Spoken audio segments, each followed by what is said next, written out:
Hi, I'm Harper, a 29-year-old veterinarian, and lately my life's been anything but boring.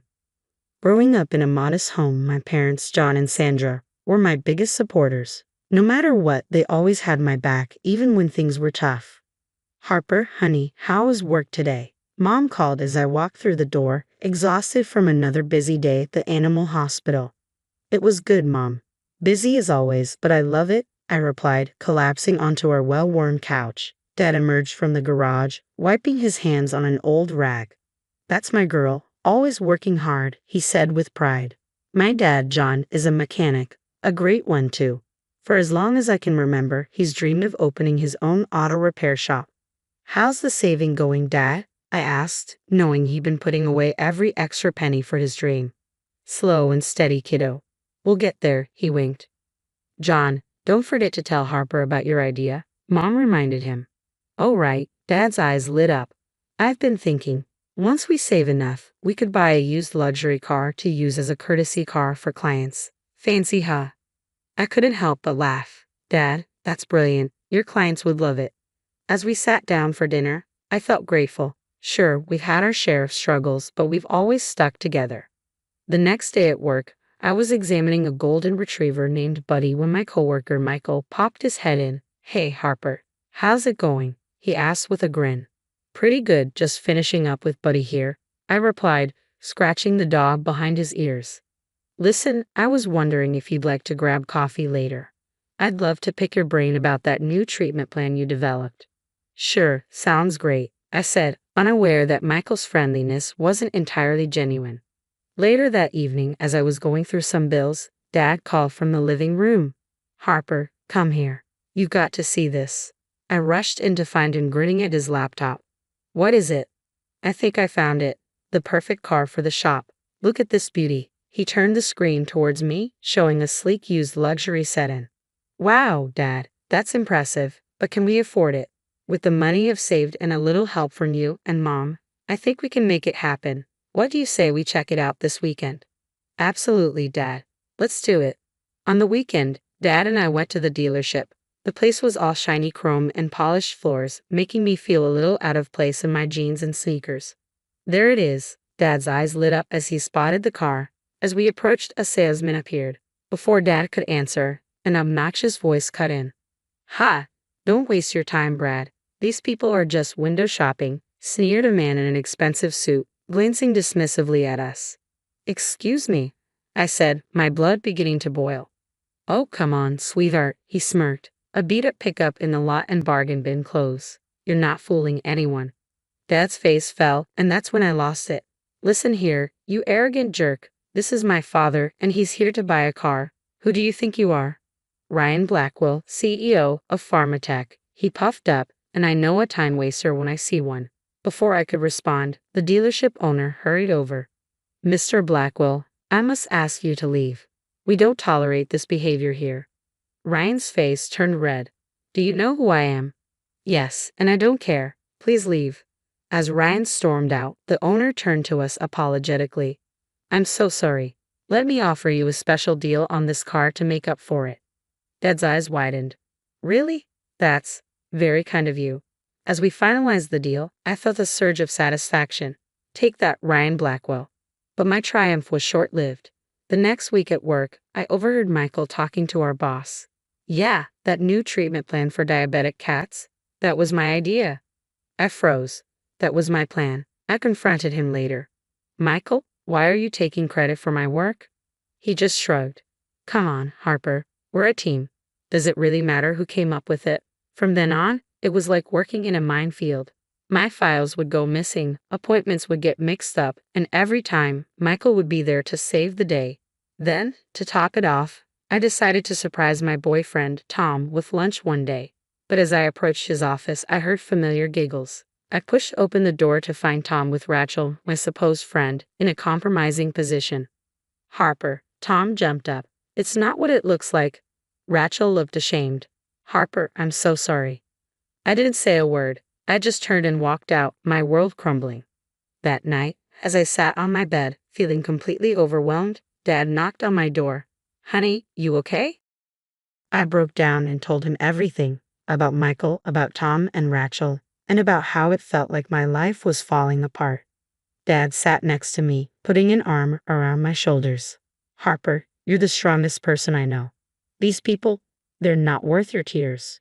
You're going to get through this, and you're going to come out stronger. I wiped my eyes, feeling a spark of determination. You're right, Dad. I'm not letting them win. The next morning, I walked into the animal hospital with a new fire in my belly. No more Miss Nice Vet. It was time to play detective. I started keeping a detailed log of everything. Every time Michael took credit for my work, every misplaced file, every messed up appointment. It felt like a twisted game of Clue, and Michael was Colonel Mustard with the candlestick. One day, I even caught him red-handed adjusting the dosage on one of my prescriptions. What are you doing? I demanded. He fumbled, nearly dropping the chart. Oh, I thought I saw an error, just double-checking. Right, I said, snatching the chart back, because that's your job now. As I walked away, I heard him mutter, someone's got to do it. That's when I decided to confide in Emma, my colleague and the only person I still trusted at work. Emma, I need your help, I said, closing her office door. It's about Michael. Her eyes widened as I explained everything that had been happening. That sneaky bastard, she whispered. What do you need me to do? With Emma's help, we started building an airtight case against Michael. But that wasn't the only storm brewing. One evening, while researching affordable medications for a client's dog, I stumbled across disturbing information about Pharmatech, Ryan Blackwell's company. They were inflating drug prices by creating artificial shortages, making it nearly impossible for people to afford medication for their pets. This is criminal, I muttered, digging deeper. The more I uncovered, the sicker I felt. Without hesitation, I compiled all the evidence and anonymously tipped off Janet Cruz, a respected journalist known for her hard-hitting exposés. But I wasn't done cleaning house. It was time to deal with Tom and Rachel. I invited them both to my apartment, separately, of course. Rachel arrived first, looking nervous. Harper, she started, but I cut her off. Save it, Rachel. I trusted both of you. We're done here. I don't want to see or hear from you again. Understood, she nodded, tears in her eyes, and left just as Tom was arriving. His face fell when he saw Rachel leaving. Harper, please let me explain. Explain what, Tom? How you and my best friend betrayed me? No thanks. We're over.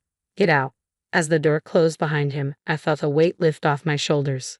But my relief was short-lived. Dad called, sounding stressed. Harper, honey, we've hit a snag with the shop. The equipment costs are way higher than we anticipated. My heart sank. How bad is it, Dad? It's pretty bad, sweetheart. I don't know if we can make this work. I could hear the defeat in his voice, and it broke my heart. Don't worry, Dad. We'll figure this out, I promise. As I hung up, my mind was racing. I needed a plan, a way to expose Michael and help Dad's business. Suddenly, it hit me. What if I could kill two birds with one stone?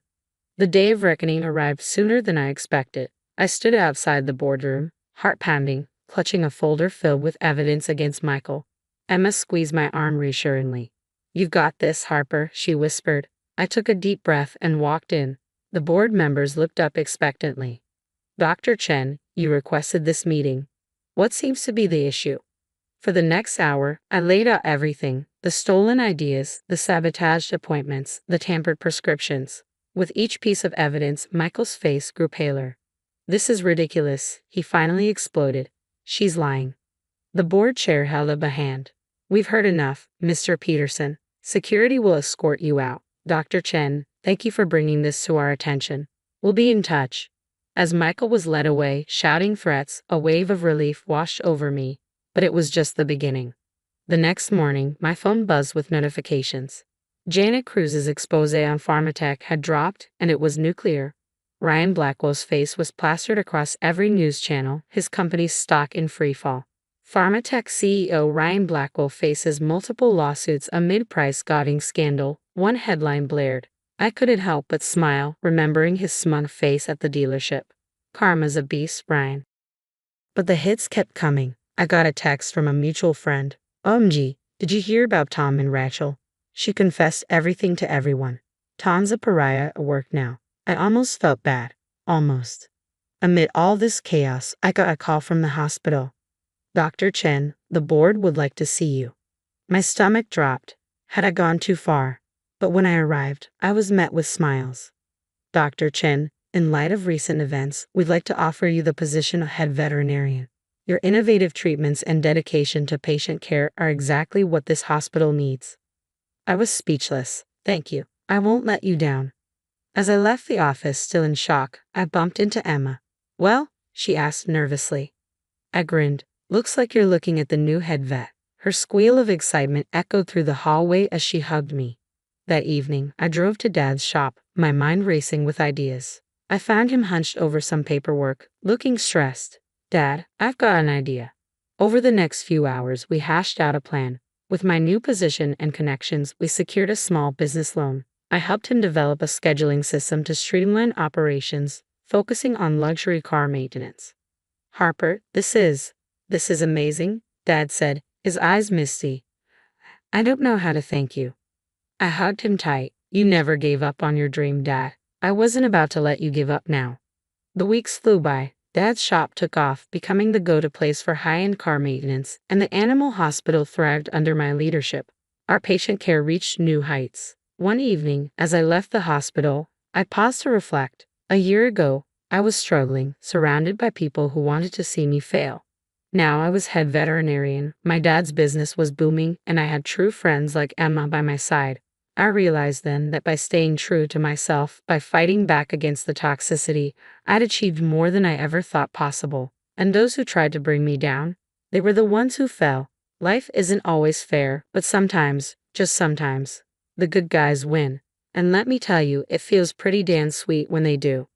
So, what would you have done in Harper's shoes when she discovered Michael stealing her ideas and sabotaging her work? Would you have gathered evidence quietly like she did, or confronted him immediately? Is there a point where being patient becomes being a doormat? Share your thoughts in the comments below.